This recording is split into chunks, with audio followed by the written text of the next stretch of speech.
desses dias. Eu quero agradecer a Deus pela vida dos nossos queridos irmãos, amigos, companheiros que vieram de perto ou de longe para adorarem ao Senhor, pois Ele é digno de tudo isso. Amém. Nós não temos palavras e jamais em nós haverá mérito algum no que diz respeito à bênção que Deus tem derramado sobre cada um de nós.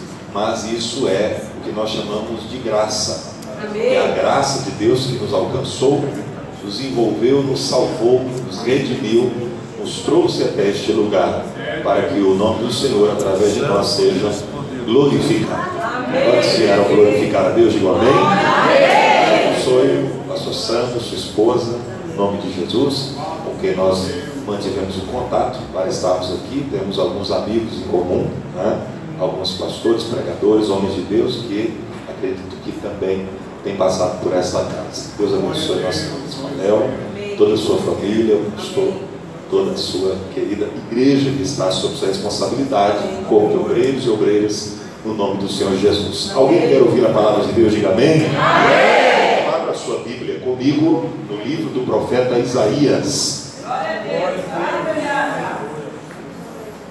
Livro do profeta Isaías. Eu estava com uma palavra ardendo no coração, mas enquanto o pastor Sandro orava por mim, eu senti muito forte o desejo de ministrar neste texto. Vamos ver o que Deus tem para nós, no nome de Jesus. Amém. Aleluia. Livro do profeta Isaías, capítulo de número 6. Vamos ler a partir do versículo 1. Prometo aos irmãos que serei breve para não cansá-los. Antes da meia-noite a gente termina de pregar. Amém. Esse irmão deram glória a Deus aqui, pessoal. Aleluia. Esse povo é crente mesmo, né? Glória a Deus. Que maravilha. Vocês estão aqui em vários dias consecutivos, é isso? É mesmo. Hoje é quinto dia consecutivo. Esse povo é crente mesmo. Quem pode dar uma glória a Deus bem alegre? Estar na casa de Deus é um privilégio. É verdade. Que nem todos têm, por isso é privilégio. E nós o temos e por isso alegramos-nos na presença do Senhor por conta disso. E temos que glorificar a Deus de todo o nosso coração, nossa alma, nosso espírito, porque Deus é bom e a sua misericórdia dura para sempre. Amém? Maravilha. Meus irmãos, vamos ler o texto sagrado, Isaías capítulo 6, versículo 1. Diz-nos assim a santíssima palavra do Senhor. No ano em que morreu o rei Uzias, eu vi o Senhor assentado sobre um alto e sublime trono, e o seu séquito enchia o templo. Os serafins estavam acima dele. Cada um tinha 6 asas, com 2 cobriam o rosto, com 2 cobriam os pés, e com 2 voavam, e clamavam uns para os outros, dizendo: Santo, Santo, Santo é o Senhor dos exércitos, toda a terra está cheia da sua glória. E os umbrais das portas se moveram com a voz do que clamava, e a casa se encheu de fumaça.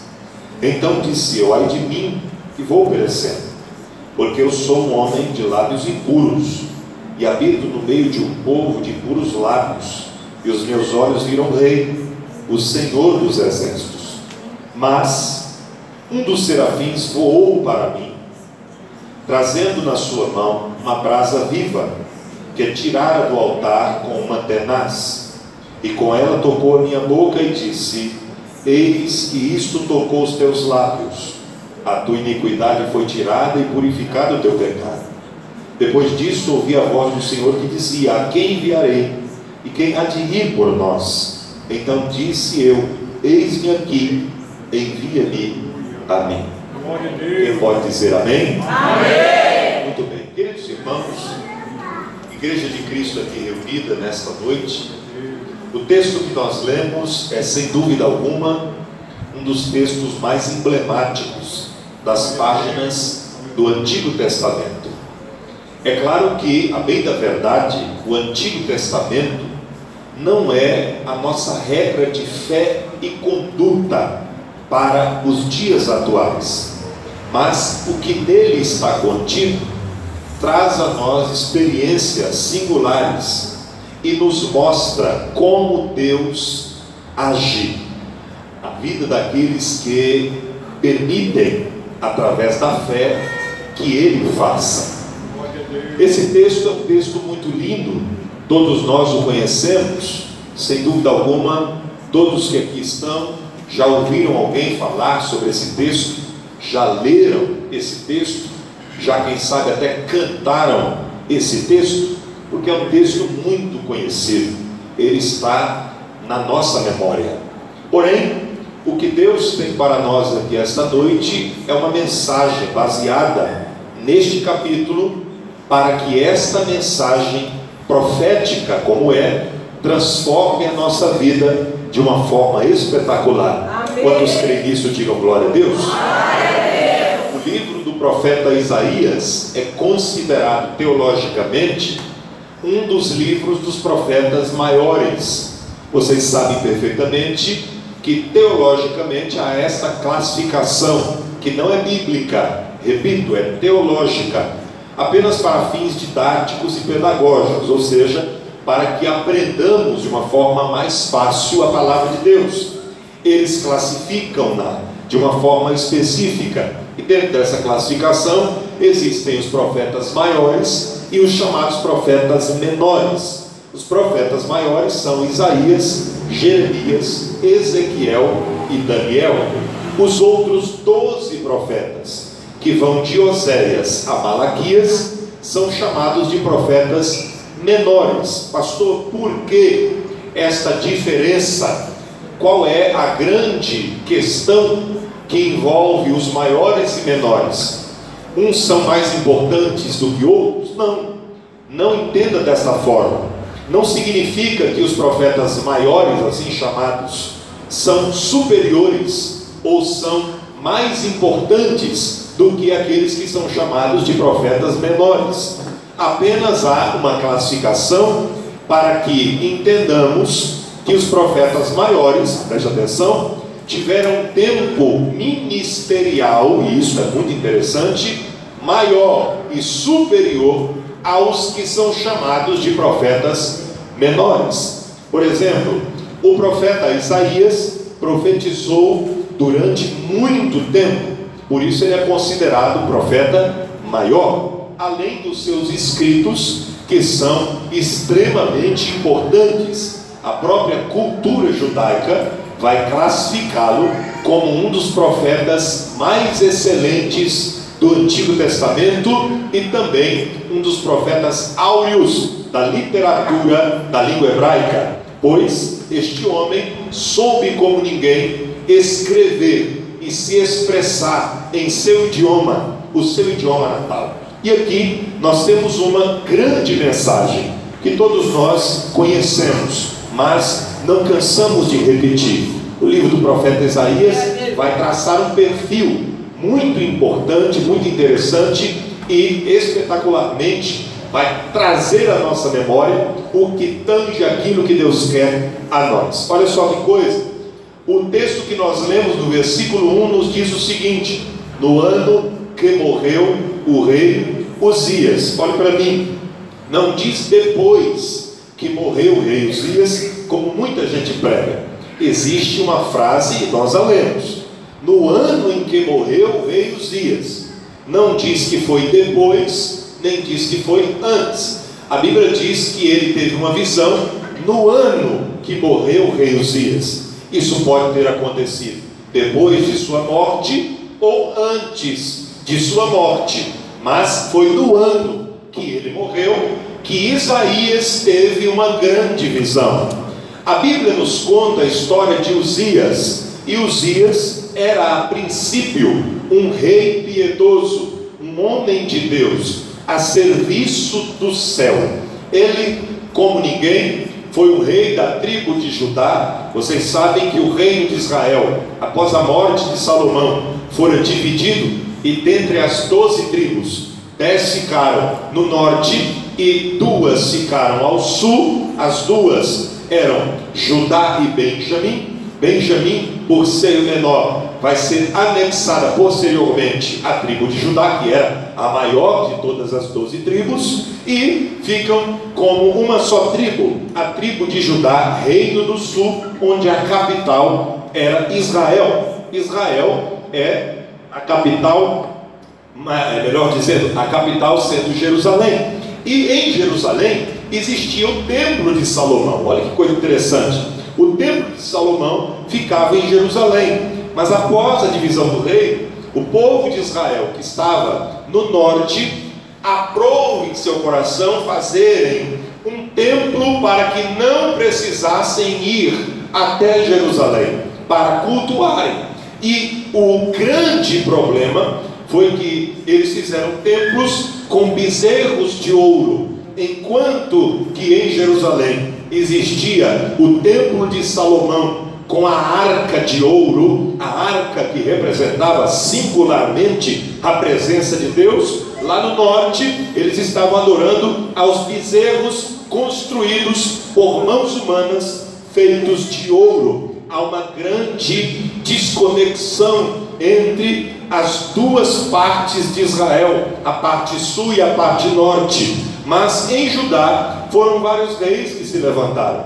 Ao todo foram 20 em Israel, que era no norte, foram 19 reis. E todos estes reis, 39 ao todo, falharam, fizeram o que era errado. Eles não foram perfeitos. O que é que nós aprendemos aqui? Que o único rei perfeito chama-se Jesus Cristo, o Rei dos Reis e Senhor dos Senhores. Se você espera a perfeição da parte de um ser humano, você está muito equivocado, porque isso você nunca vai encontrar, seja ele um pastor, seja ele um pregador, seja ele um obreiro, seja ele um membro, seja ele quem for. Você nunca vai encontrar a perfeição em uma pessoa, porque todos nós somos seres humanos. Como já dizia Charles Spurgeon, grande pregador, o príncipe dos mesmos, ele tinha uma frase muito interessante, que é a que eu vou citar para vocês. Ele dizia assim: se você um dia encontrar uma igreja perfeita, não entre nela. Se você um dia encontrar uma igreja perfeita, não entre nela, você vai estragá-la, porque ela não existe. Se ela existisse, hipoteticamente, você seria um pecador que colocaria fim nessa perfeição. Então, todos nós estamos aqui debaixo de uma natureza, sob a natureza adâmica. Isso nos faz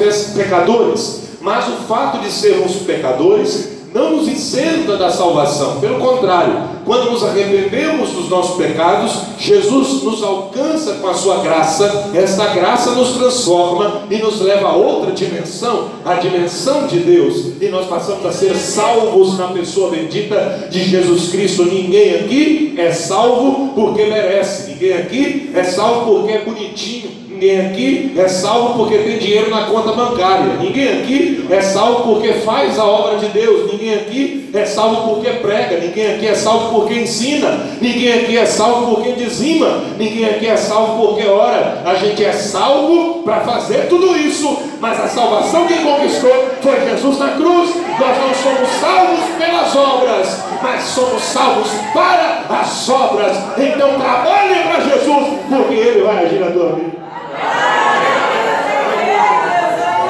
E aqui nós temos algo lindo. Este rei, onde sua história será contada no segundo livro dos Crônicas, no capítulo 26, depois você acompanha em casa. Este homem, todas as batalhas que enfrentou, venceu. Uzias, aonde chegava, era respeitado. Uzias, aonde pisava a planta do pé, Deus dava vitória a ele, Deus lhe concedia a bênção que ele precisava. Porém, um dia ele fez com que todas as bênçãos de Deus se tornassem maldição por conta de uma palavra terrível que não pode pegar nenhum de nós: soberba. Quando a soberba alcançou o coração de Uzias, o rei de Judá, ele perdeu tudo o que ele tinha. Em certa ocasião, ensoberbecido e exaltado por suas próprias conclusões, porque ele começou a acreditar, e esse é um grande erro que pode acontecer na vida de muitas pessoas, que tudo aquilo que ele conquistava porque era bom, que tudo aquilo que ele tinha como vitorioso, ele alcançava porque ele fazia bem, porque ele tinha capacidade para isso.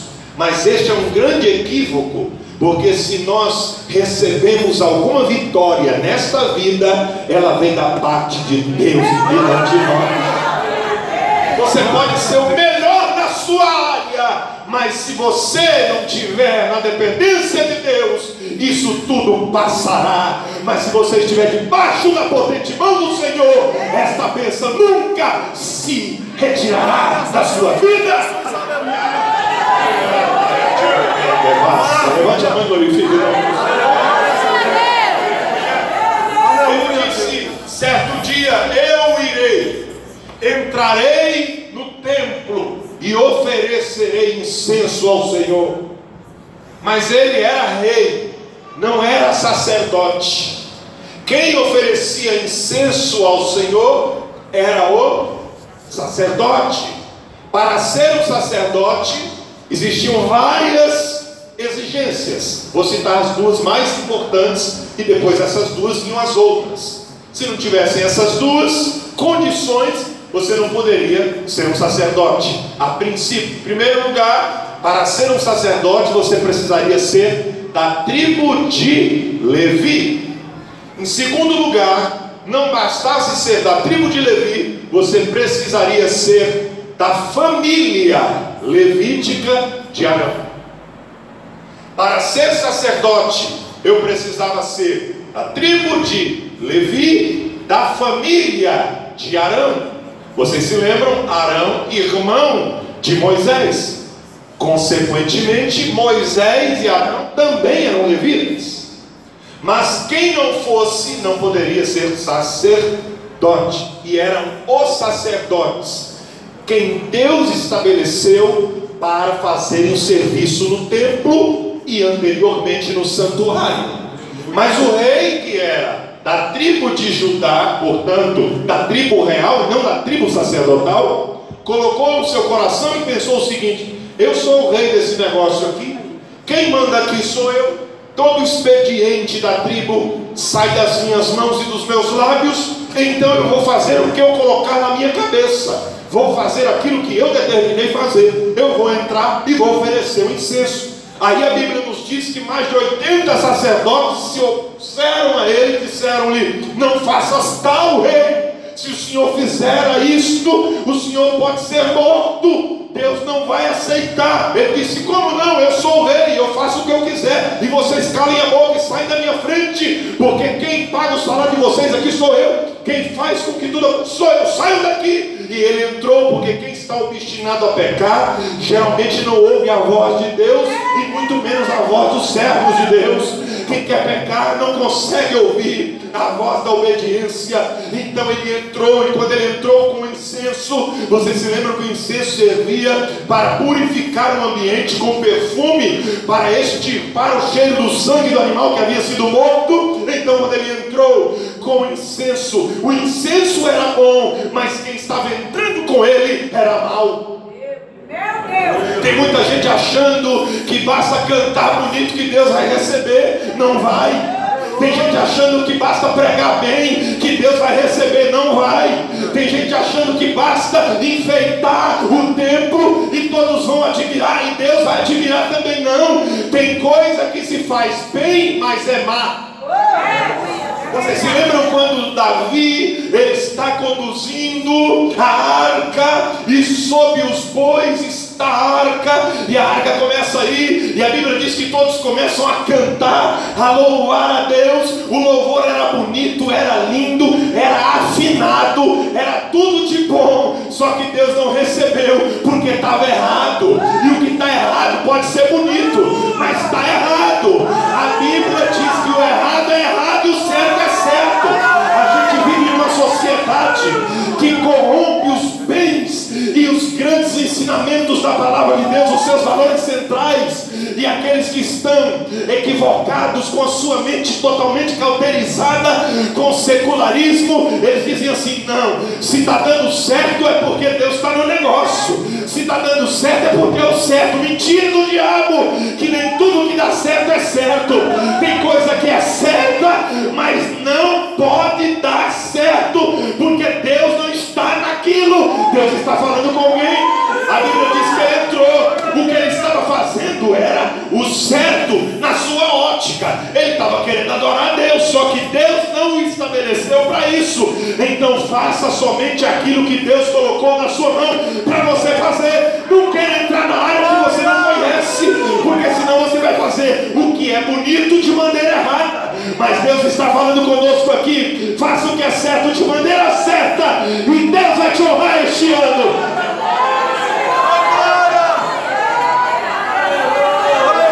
Deus.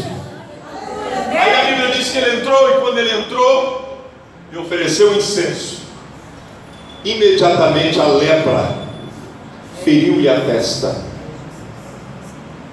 A lepra feriu a testa.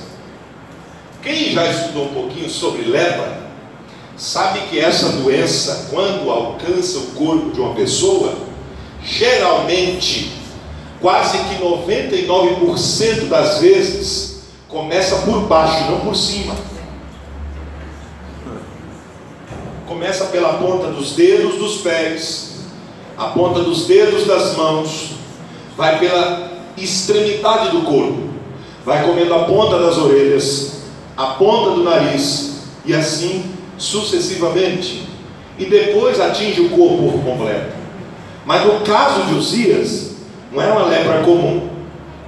A lepra era a doença mais temida daquele momento, e ele foi ferido com ela, exatamente na testa, para que ele visse e para que todos também pudessem ver.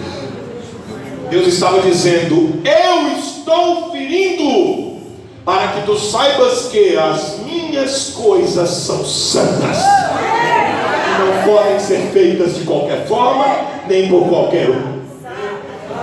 Será que alguém pode glorificar Deus? Em muitos lugares por aí, eu viajo desse Brasil afora e vejo, tem muita gente achando que qualquer pessoa pode fazer a obra de Deus. Na certa feita eu cheguei numa igreja, encontrei um camarada que disse o seguinte: esse negócio de pregar é muito fácil, qualquer um prega, é só dar o microfone na mão de qualquer pessoa e essa pessoa vai pregar. Eu disse: você está confundindo falar bem com pregar. Porque para pregar a Bíblia, não é só ter a Bíblia, conhecê-la e falar o que nela está escrito, tem que vivê-la. Porque se não viver, não é pregador, é falador. Está cheio de falador de Bíblia por aí, mas o pregador do Evangelho está faltando. Mas Deus está levantando muitos. E eu tenho certeza, senhores pastores, que Deus há de levantar uma geração de pregadores e pregadoras sérios, cheios do Espírito Santo, ainda este ano de 2018. Quem se candidata, levante a mão e glorifique o nome. Aleluia. Sério.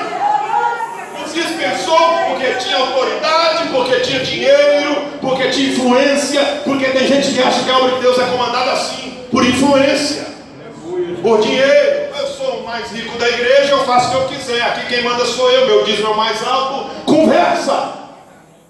Seu dízimo pode ser o mais alto, mas a tua vida deve falar mais alto que o teu dízimo. Senão diante de Deus não vale nada. Pode impressionar os homens, mas a Deus ninguém impressiona com dinheiro. Quando o povo estava construindo o templo, meu Deus, eu preciso chegar no versículo 1. Quando o povo estava construindo o segundo templo, quando voltaram do cativeiro, depois de 70 anos, a profecia de Jeremias 25:11, eles ficariam 70 anos lá, na Babilônia. Quando eles voltaram, Ageu vai falar sobre isso, e Zacarias também. Eles voltaram e começaram a se preocupar com suas próprias casas. Vamos construir nossa casa. A gente voltou num país estranho, foram 70 anos lá, muitos lá nasceram, outros lá quiseram continuar, mas os que voltaram começaram a se preocupar consigo mesmo. Então Deus ficou muito irado com isso. porque eles estavam fazendo as suas casas da melhor qualidade, e o templo continuava destruído desde a época de Nabucodonosor. Estava só os escombros, as pedras sobre as pedras. Então Deus disse: vocês estão muito preocupados com a casa de vocês, estão buscando até madeira do Líbano para construí-la, a mais cara que existia. Pois é, e o meu templo está lá. Por isso que vocês semeiam e não colhem. Por isso que o salário de vocês, quando vocês recebem, parece que está num saco furado. Porque em primeiro lugar vocês estão colocando na vida de vocês, e eu por último. Se você está vindo durante esses dias para buscar apenas por você, você está com a intenção errada. Pastor, você veio aqui para pregar, ou eu vim aqui para profetizar na tua vida? Porque se você está aqui, o pastor bem citou agora há pouco, que os meus ouvidos são muito bons, eu só não enxergo bem, mas eu ouço bem. Ele disse claramente que aquele que aguarda e espera em Cristo somente nessa vida são os mais miseráveis dos homens, disse Paulo. Nós não viemos aqui para pedir que Deus faça um milagre, que eu fique rico esse ano, que eu seja um empresário de sucesso. Tudo isso Deus pode fazer, pastor? Pode. Mas e se Ele não fizer, você vai continuar servindo a Ele? Ou você veio aqui durante esses 12 dias, você vai pedir. Se Deus não te der, você vai se desviar? Se você fizer isso, você nunca foi crente.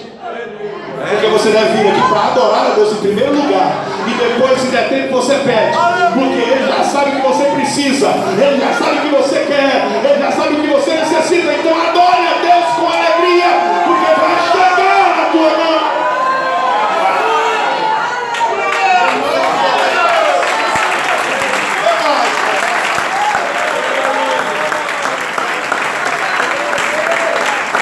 Uzias, a Bíblia diz, morreu Uzias sem nunca mais, olha que frase terrível, sem nunca mais poder entrar no templo, porque leproso não pode entrar no templo. Aleluia, Deus. Uzias sendo rei, olha que humilhação, sendo o homem mais poderoso da nação, não podia entrar no templo, porque o templo não era dele.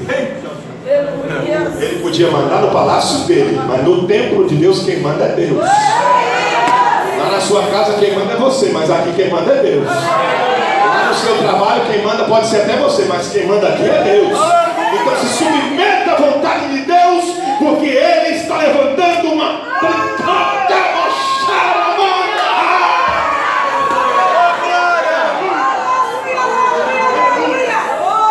quando Uzias morreu, aí eu cheguei no versículo, já se foi 20 minutos. Aleluia. No ano que morreu o rei Uzias, eu, Isaías, vi. Meu Deus. Imagina isso. Aleluia. Eu, Isaías, vi o Senhor assentado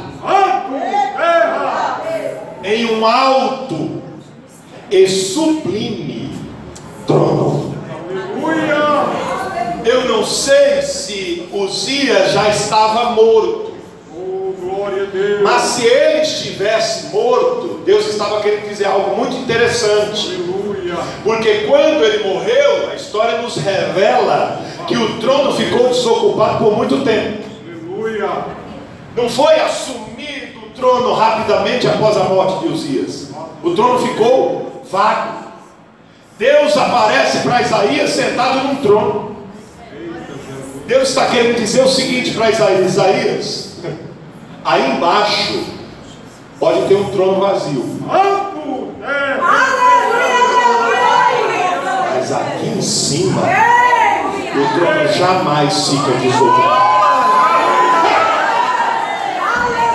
Lá em cima tem um trono que jamais ficará desocupado, porque quem está sentado nele é o Senhor Todo-Poderoso, El Shaddai, o Rei da sua vida. Levante a mão e glorifique.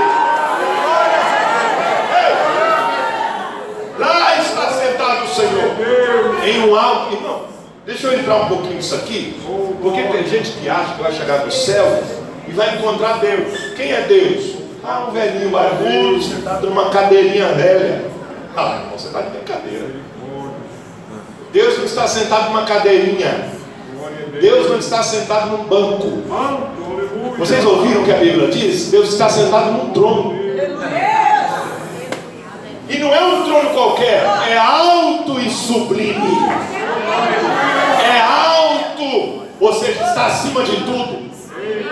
Se é alto, está acima de todas as coisas. Se é sublime, é porque é glorioso.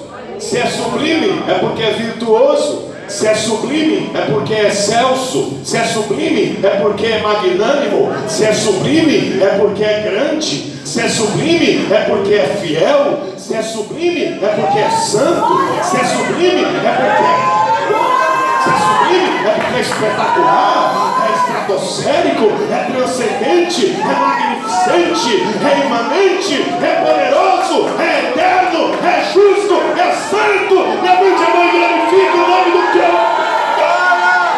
Está no trono. É o trono qualquer. O trono de Deus é tão grande. Vocês sabem que todo lugar, toda cidade, estou falando de geografia, tem a sua capital. Sim ou não? Capital da Argentina, Buenos Aires. Capital da Inglaterra, Londres. Capital dos Estados Unidos, Washington. Capital do Brasil, não vamos entristecer. Qual é a capital do céu, pastor? O trono. Aleluia! Eu vou repetir porque eu acho que você não ouviu. A capital do céu é o trono do Senhor. Porque todos os lugares levam para a capital. Lá no céu, todos os lugares conduzem ao trono. O trono é alto e sublime. Não sou eu que estou inventando. Todas as passagens bíblicas, depois você faça isso em casa, porque isso é muito bom, que falam sobre o trono de Deus. Todas as vezes que alguém, um profeta, um servo, um homem de Deus, viu os céus abertos, viu o trono. Porque ele não é pequeno, não é uma cadeirinha. O trono de Deus é tão grande que a primeira coisa que a gente vê quando lá chega é Ele. Essa é a escatologia. Primeira coisa que a gente vê quando chega no céu é o trono. Aleluia, pastor. Dá um significado, dá um exemplo bíblico. Dou, com prazer, Apocalipse 4. João está na ilha de Patmos, significa mortal. Para lá eram enviados os maiores criminosos e os presos de alta periculosidade. Ninguém sobrevive àquela ilha. Ninguém sobrevive. Mas ele foi lá lançado, mais de 90 anos de idade. A ilha mais próxima tinha mais de 60 quilômetros de distância. Nem se ele fosse o Michael Phelps ou César Cielo, no auge da sua virtude, ele sairia dali nadando. Mas ele foi lançado lá. Quando ele pensava que não tinha mais jeito, veio uma voz e ele diz: João, eu sou o Alfa e o Ômega, o princípio e o fim. Eis que em minhas mãos eu tenho a chave da morte e do inferno, João. Ou seja, chave na Bíblia é poder da morte e do inferno. Só morre quem eu quero. E no inferno quem manda sou eu, não é o diabo. Levanta a mão e dá glória a Deus.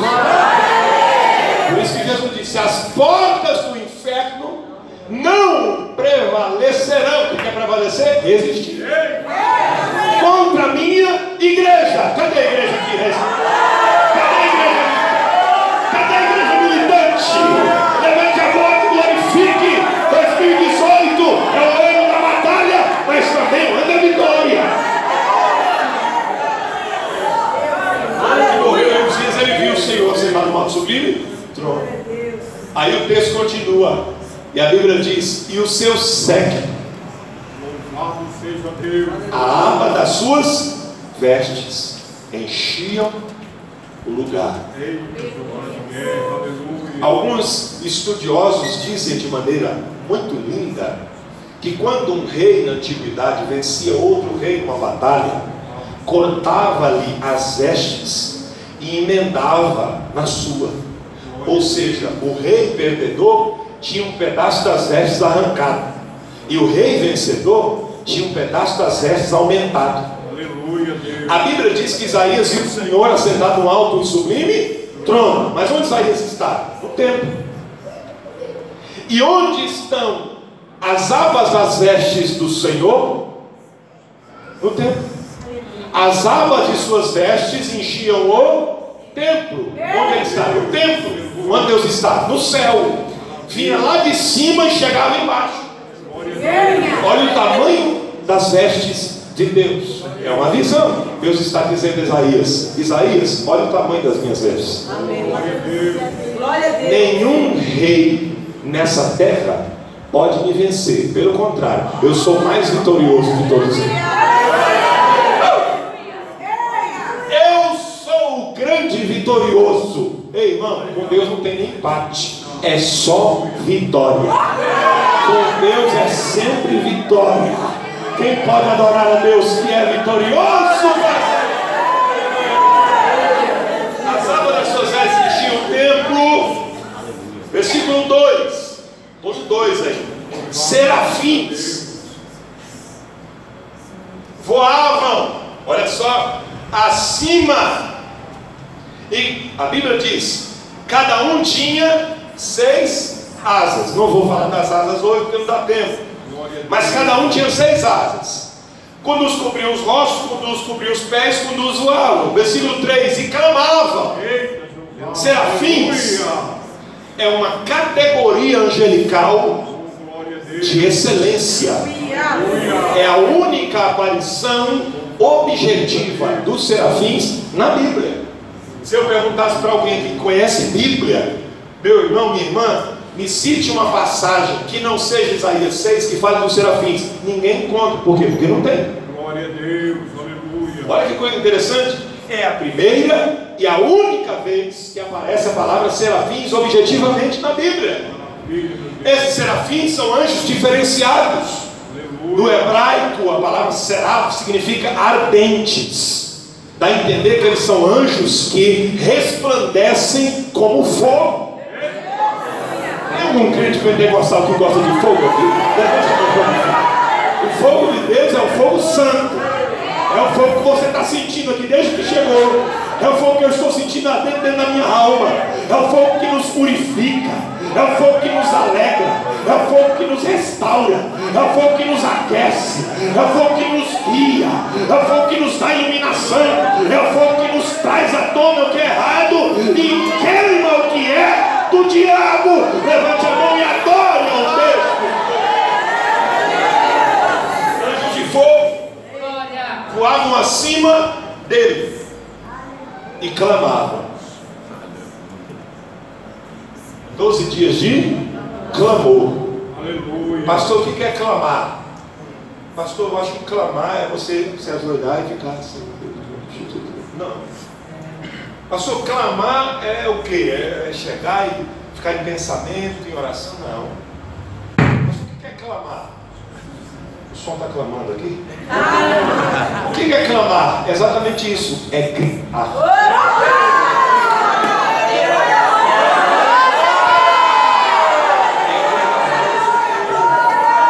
Versículo específico, deixar o hotel. Tem um versículo específico na Bíblia, você conhece de cabeça, eu também. Aleluia. Acho que desde pequenininho. Glória a Nem Deus. era crente, já sabia esse versículo. É Deus. Jeremias 33, 3. O que está escrito? Deus dizendo: clama a mim e responder-te. Aleluia. Anunciar-te-ei coisas pequenas, é isso? Não é grandes e firmes, que tu já sabias, é isso que está escrito? Não, que tu não sabes. Olha que mistério. Primeiro, quem clama tem resposta. É Deus que disse. Só que eu fui procurar a essência da palavra clama a mim em Jeremias 33, 3, no hebraico. Irmãos, é lindo demais. Sabe o que significa? Sabe o que Deus está dizendo para Jeremias? Deus está dizendo o seguinte: me chame pelo nome que você precisa. Aleluia. Glória a Deus. Aleluia, Senhor. falar isso até devagar. Pode. Deus está dizendo que o microfone não foi embora. Deus está dizendo para ele: me chame, dá o microfone aqui, pelo amor de Jesus. Deus estava dizendo a Jeremias: me chame pelo nome que você necessita. Aleluia! Aleluia! Que coisa tremenda.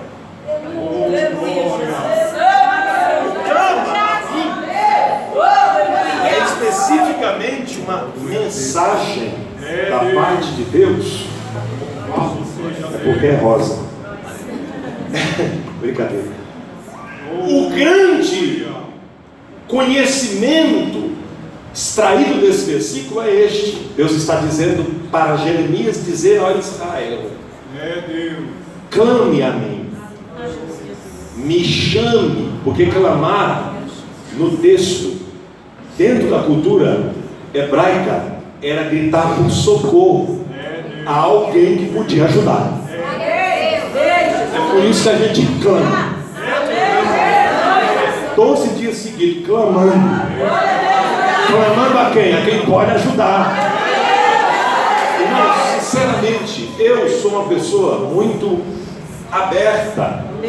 Eu gosto de ouvir pessoas de outras denominações. Tenho muitos amigos teólogos de outras igrejas. Gosto muito de ouvi-los. Gosto de ler os seus livros. Mas tem uma coisa dentro de mim que diz o seguinte: eu jamais seria um crente tradicional. Eu não consigo deixar de ser pentecostal. Eu já até tentei. Sério? Teve uma época da minha vida que eu falei: não, esse negócio não, vou tentar. Mas não dá. Porque eu nasci no fogo. Eu nasci numa igreja 4x4, fundo de garagem. O pessoal olha para mim hoje e pensa: o Rodrigo deve ser filho de um pastor importante, não sei o que. Já me perguntaram várias vezes isso. Seu pai é quem? É pastor? Ele é o quê? Meu pai nem crente ainda é. Ele desmandelado, não quer aceitar Jesus, não quer se converter de jeito nenhum. Eu prego em cima, ele não quer. O que eu posso fazer? A salvação, ela também é individual, nesse sentido. Mas Jesus me salvou numa igreja desse tamanho. Só que lá o negócio era terrível.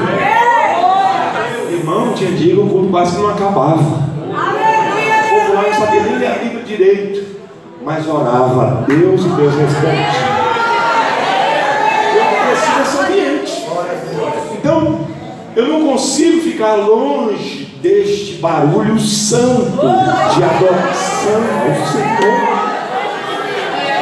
Eu não estou dizendo que eu me baseio nisso. Eu me baseio na Bíblia. Mas a Bíblia também diz, Salmo 29, cada um no seu tempo diz glória. Cada pastor não gosta da glória a Deus. Então você procura uma igreja presbiteriana que deve ter ou batista tradicional, ou metodista, e lá você não precisa esquentar a cabeça com a glória a Deus, porque lá é errado a glória a Deus, assim igual você faz aqui. Mas aqui a gente fala glória a Deus, a gente fala aleluia, a gente fala em línguas, e se não gostar, não é para você, é para Jesus.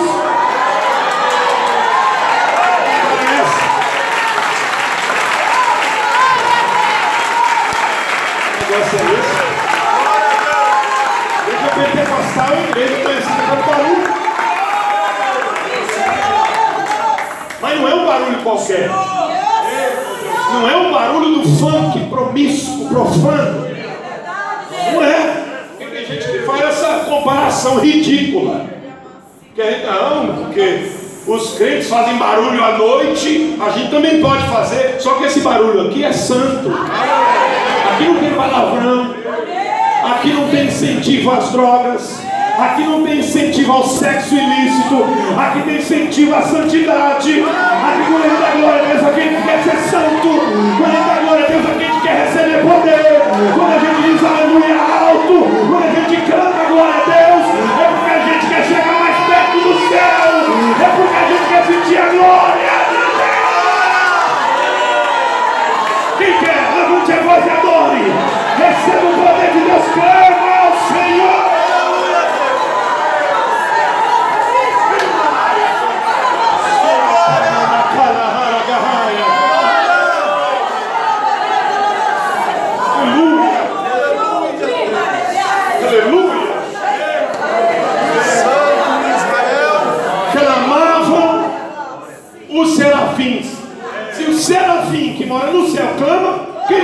clamar. Se o serafim que estava acima do trono clamava, por que eu não vou clamar? Eu clamo. Eu clamo. A gente clama ao Deus Todo-Poderoso, porque Ele nos responde. E o melhor ainda, que Jeremias está escrevendo para nós, e o que Deus está dizendo é algo lindo. Clama a mim, responder-te-ei. Quem clama tem resposta. Anunciar-te-ei. Quem clama, Deus anuncia. Anuncia coisas grandes. Por que tem gente que tem revelações grandes? Na palavra, na oração, no jejum. Por quê? E outras coisas pequenas. Porque não clama. Coisas grandes e firmes. Coisas que não passam. Coisas eternas. A gente precisa ter uma fé mais de pedra do que de rosa. Pastor, o que significa isso? Quando eu estive em Israel, eu aprendi algo lindo que eu não sabia. Eu cheguei lá e visitei ao longe um cemitério judaico. E lá no cemitério judaico eu vi o pessoal entrando, e ao invés de colocar flor em cima do túmulo, colocava pedra. Um monte de pedra. Você encontra um monte de pedra em cima dos túmulos judaicos. Aí eu perguntei pro guia, falei, meu amigo, por que o pessoal aqui coloca pedra em cima do túmulo ao invés de colocar rosa? Aí ele disse algo que eu nunca mais esqueci: porque rosas murcham, pedras são eternas. Muita gente com fé de rosa. É verdade. Nos 12 dias ele é crente, dá glória a Deus, ele vem com os cultos, ele pede, ele adora. Quando passa os 12 dias ele não recebe o que ele pediu, aí começa a murchar. Aí Léo vem aqui, a bispa Léo, cadê o irmão fulano? Ih, tá fraco. Cadê o obreiro ciclano? Ih, tá querendo desistir. Cadê o irmão? Meu Deus do céu, por que o povo não tá vindo para oração? Ah, porque fé de rosa. Mas Deus vai te dar uma fé de pedra hoje. Não faça. Porque o crente que serve a Deus, ele é um pedaço de pedra em cima da rocha que é Cristo. Foi isso que Jesus fez com Pedro. Pedro é o único personagem da Bíblia, irmão, me perdoe, só sei pregar assim. É o único personagem da Bíblia que no Novo Testamento Deus trocou o nome dele. Mas ninguém. Pastor, e Paulo? Era Saulo, trocou para Paulo. Onde está escrito isso, irmão? Era Paulo e era Saulo, trocou coisa nenhuma. Leia Atos 13, versículo 8. E Saulo, que também se chamava Paulo, fala bem claro. Aí Jesus olhou para ele e disse: como é que é seu nome? Ele disse: meu nome é Simão. Shimon no hebraico significa palha. Esse palha não pode andar comigo não, eu tenho que trocar seu nome. Como é que vai ser meu nome agora? Meu nome agora vai ser Pedra. Pedro significa pedra no grego. No aramaico é Kefas, é pedra. E o Senhor é o quê? Eu sou rocha. Porque quem anda sem Cristo é igual palha, é levado para lá e para cá. Mas quando Cristo chega, vira pedra. Só sai se Deus sair. Só vai se Deus for. Só chega se Deus chegar. Levante a mão e glorifique o nome dele. Pedra. Clama a mim e responder-te. O grande problema nosso, e eu estou finalizando já. O grande problema da nossa geração é que nós queremos pedir para Deus repetir milagre. Aí tem esse defeito, perceberam? A gente fica pedindo para Deus repetir milagre. Deus, faz da minha vida esse ano de 2018 como o Senhor fez com Gideão. Aí o outro vai: Senhor, faz na minha vida o que o Senhor fez na vida de Moisés. Senhor, faz da minha vida o que o Senhor fez na vida de Elias. E a gente fica nessas orações: Senhor, o que o Senhor fez na vida de Paulo, me usa como o Senhor usou Paulo. Eu já me peguei orando assim. Quando era novo convertido, eu fazia essa oração o tempo todo: Deus me usa como fulano, meu Deus me usa como... Aí eu li isso aqui: clama a mim e responder-te, anunciar coisas grandes e firmes que tu não, se não sabe, é inédito. Deus quer fazer coisa inédita. Aí a gente fica pedindo para Deus repetir milagre. Quando a gente pede para Deus repetir uma coisa, a gente está ofendendo Deus. Porque você se esquece que Deus não é Rodrigo. que Deus não é José, que Deus não é Maria, que Deus é o Criador dos céus e da terra.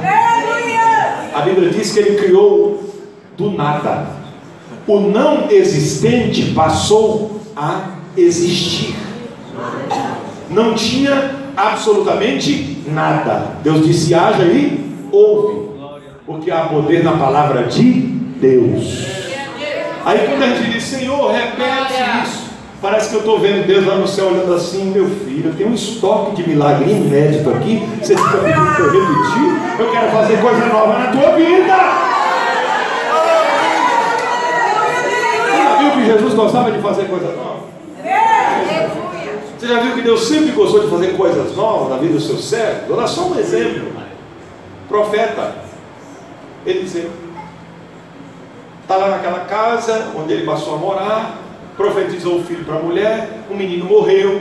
Quando o menino morreu, a mulher colocou o menino na cama dele, e agora, responsabilidade tremenda, ele profetizou, o menino passou a existir por causa da profecia dele, e agora ele tem que resolver esse grande pepino.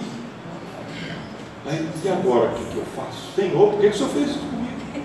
Por que o Senhor... A gente não faz essa pergunta às vezes: Senhor, por que eu? Por que o Senhor está fazendo isso comigo? Eu sou teu servo. Aí Deus diz: é por isso mesmo. O que eu quero fazer na sua vida, o que eu não fiz na vida de ninguém. Quantos mortos ressuscitaram no seu ministério? Nenhum ainda, então vai ser o primeiro. Ora por ele aí. E o menino começou a espirrar 7 vezes, ressuscitou para a glória de Deus. Deus quer fazer coisa inédita, mas para Deus fazer coisa inédita, a gente tem que passar por um grande vale. E isso a gente não quer. Mas Deus é Deus que faz a gente passar mesmo sem querer. Porque para profetizar, nós estamos à disposição de Deus. Senhor, eu quero profetizar. Aí se Deus perguntasse onde, a gente dizer: no púlpito das sedes das maiores igrejas do Brasil e do mundo. Aí Deus diz: não, vou fazer com você igual eu fiz com Ezequiel. Vai lá por vale, profetiza sobre esses ossos aí. Você não é profeta? Você não profetiza em todo lugar? Profetiza aqui no vale também. Aí diz: então tá bom, ele profetizou. Quando profetizou, aconteceu o que aconteceu. Levanta a mão e glorifica, profetiza onde você estiver. Clamavam uns aos outros. É isso aqui que muita gente não percebe o detalhe do texto. Clamavam os serafins uns para os outros. Eles gritavam uns para os outros. Então tinha serafim ali. Aí o serafim daqui gritava assim: santo. Aí o que estava lá gritava: santo. Aí o que estava lá gritava: santo mesmo. Aí o daqui gritava: é santo. Aí santo. Aí se alguém perguntasse lá de baixo: quem é santo? Aleluia, Deus. Tá doido, não sabe não? O Senhor dos exércitos, o que está sentado no alto e sublime trono. Ele é santo, santo, santo. Um santo para o Pai, um santo para o Filho, um santo para o Espírito. Ele é 3 vezes santo, 100% santo. Se você quer servir a Deus, se santifica, porque Ele vai te ouvir.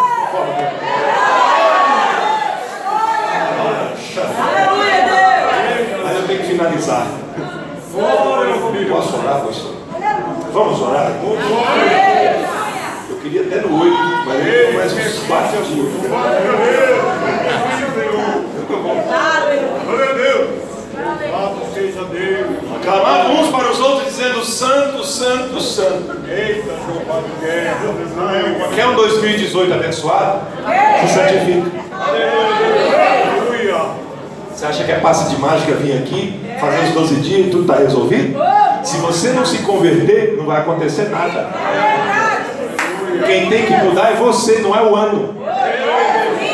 Quem tem que mudar sou eu, Rodrigo. Rodrigo, acorda, muda. Quem diz: não, esse ano o Senhor tem que ser diferente. Deus está dizendo: quem tem que ser diferente é você, porque o ano vai ser igual. Vai ter 365 dias, vai ter tantos feriados, vai ter tantos semanas, vai ter tantas semanas, vai ter tantos meses. Mas você, o que é que você vai fazer durante esse tempo? É Deus, aleluia. Deus está falando conosco aqui.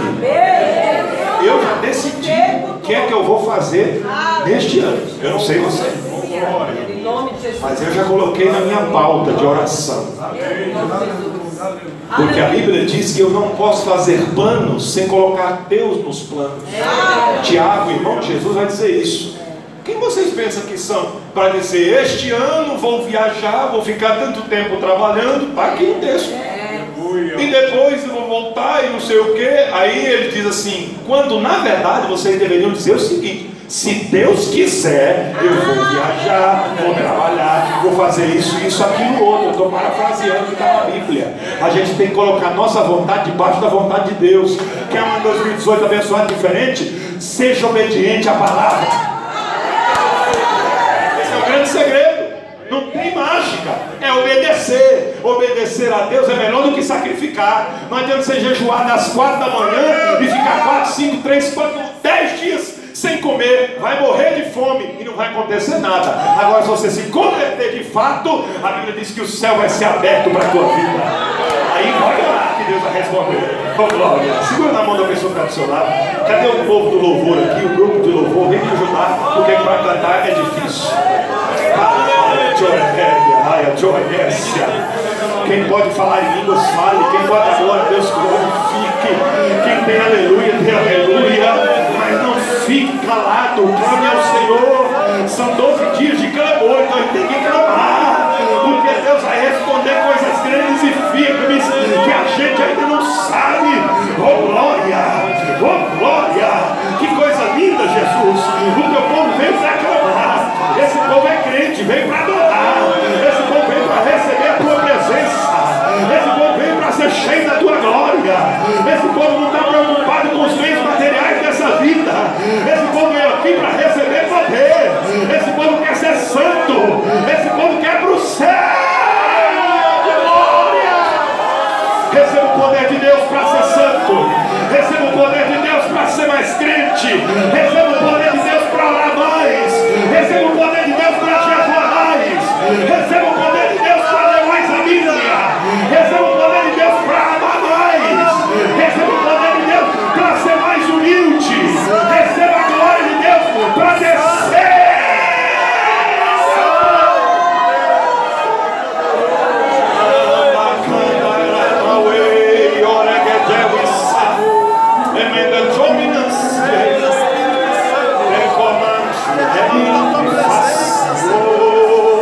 Oh,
Você que está afastado, eu quero orar pela tua vida nessa noite. Onde é que está a primeira pessoa que entrou aqui nessa noite? Eu quero orar por você. Tem alguém, você que ainda não recebeu Jesus como o teu único e suficiente Salvador? A palavra foi pregada e o Senhor te chama para ter um 2018 de mudança na sua vida. Onde é que está a primeira pessoa? Tem alguém nessa noite para voltar para Jesus? Tem alguém nessa noite? Tem alguém? Tem alguém? A oportunidade está aberta. Tem alguém? A palavra foi falada. Tem alguém? Se não tem, tem ali um casal.